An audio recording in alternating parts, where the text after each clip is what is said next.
Hello guys, welcome back to my channel Kuttippura. ഇന്ന് കുട്ടിപ്പുരയിൽ ഒരു അടാറ് സാധനം ഉണ്ടാക്കാൻ പോണ കക്കിരുന്നത്. അതിന് വേണ്ടി കിണറ്റിന്ന് ഒരു നാടൻ വെള്ളം നമ്മൾ കോരിച്ചിട്ടുണ്ട്. എന്നിട്ട് കക്ക അതിലിട്ടൊന്ന് കഴുകിയെടുക്കാം. അപ്പം അതിൽ തേങ്ങാമുറൊക്കെ ഇട്ടിട്ട് അതിൻ്റെ മസാല റെഡിയാക്കി എടുക്കുകയാണേ. റെഡിയാക്കി എടുത്തിട്ടുണ്ട്. കണ്ടോ, നന്നായിട്ട് ഇളക്കി കൊടുക്കണം. തേങ്ങ ഇട്ടതിന് ശേഷം അതിൽ എരുന്നിട്ട് കൊടുക്കാം. നമ്മൾ തോട് പൊളിച്ച് എരുന്നത് അത് അതിലിട്ട് കൊടുത്തിട്ടുണ്ട്. എന്നിട്ട് നന്നായിട്ടൊന്ന് ഇളക്കി കൊടുക്കാം. ഇളക്കി കൊടുത്തിട്ടുണ്ട്.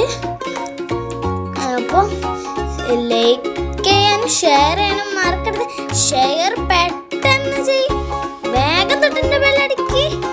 ഷെയർ വേഗം നോക്കിക്കോളി. നമുക്ക് നന്നായിട്ട് മിക്സ് ചെയ്ത് കൊടുക്കാം. ലൈക്കും ചെയ്യണേ. ലൈക്കും ഇപ്പൊ ചെയ്തോ, സബ്സ്ക്രൈബും ഇപ്പൊ ചെയ്തോ. അപ്പോൾ തൊണ്ടിട്ട് ബെൽ അടിച്ചു പിടിക്കണേ.